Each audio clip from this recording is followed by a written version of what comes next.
بسم اللہ الرحمن الرحیم۔ فرحاد علی تیمور، دیوتا، ایک بہت ہی اچھا داستان، ایک ایسے نوجوان کی کہانی جس کی صلاحیتوں نے دنیا بھر کے طاقتور ملکوں اور انسانوں کو دھول چٹا دی۔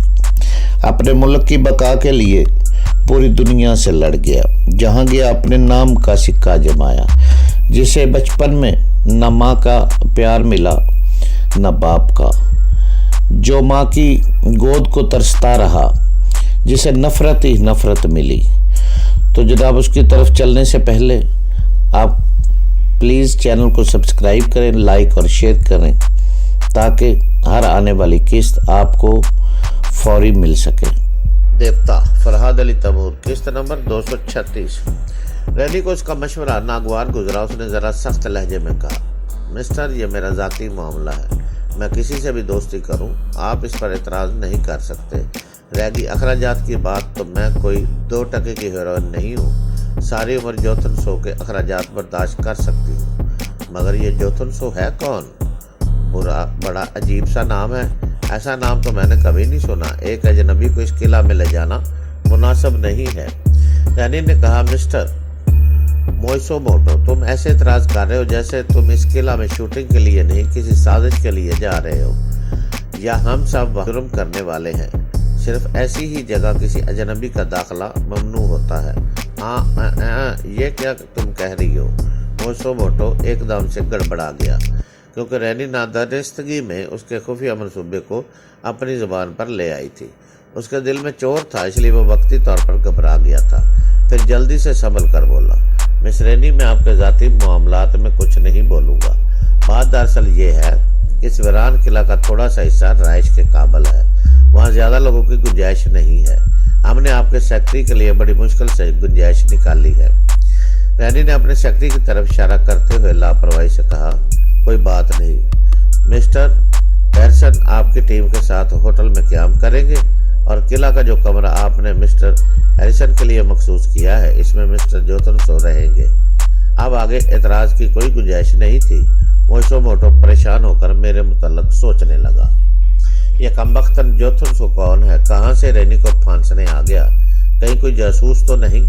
مگر نہیں، میں یہاں کی انٹیلیجنس کے تمام لوگوں کو اچھی طرح پہچانتا ہوں، لیکن مجھے کوئی نہیں جانتا۔ میں یہاں ایک بزنس مین کی حیثیت سے مشہور ہوں، اور محض نمائش کے طور پر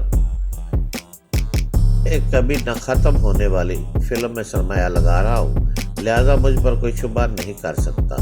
جوتن سو بھی جاسوس نہیں ہو سکتا، کیونکہ اس کا تعلق ہمارے ملک سے نہیں ہے۔ اچھی بات ہے کہ اگر یہ تنہا ہے تو پھر اس قلعہ میں سے کبھی بھی باہر نہیں جا سکے گا۔ میں مسکراتے ہوئے ایک سگریٹ سلگانے کے بعد رینی سے خیال خانی کا رابطہ جوڑنے لگا۔ وہ کمپارٹمنٹ میں دور میری جانب کبھی دیکھتی، کبھی ادھر منہ کر لیتی، اور کوشش کرتی تھی کہ مجھے دیکھے، اور میں نظر نہیں آتا تھا۔ پھر وہ مایوس ہو کر کھڑکی سے باہر دیکھنے لگتی۔ میں نے اس کے دماغ میں چپکے سے کہا، انگوٹھا۔ وہ بے اختیار اپنا انگوٹھا چوسنے لگی۔ اس کے چور خیالات میں ہی سمجھ سکتا تھا۔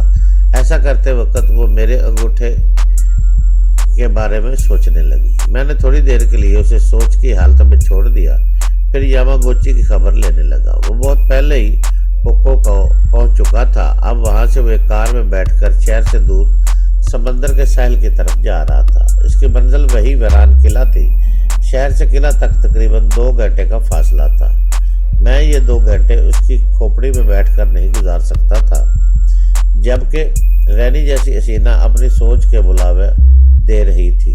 لیکن اس کی طرف متوجہ ہونے سے پہلے میں نے سوزوکو اور سونیو کو باری باری خبر لینا ضروری سمجھی۔ فجیہارا سوزو کو قیدی بنا کر ایک لانچ کے ذریعے لے جا رہا تھا۔ لانچ صبح ہونے سے پہلے ہیروشیما قریب اٹاچی ماں کے جزیرے تک پہنچنے والی تھی۔ اس وقت رات کے 11 بج رہے تھے۔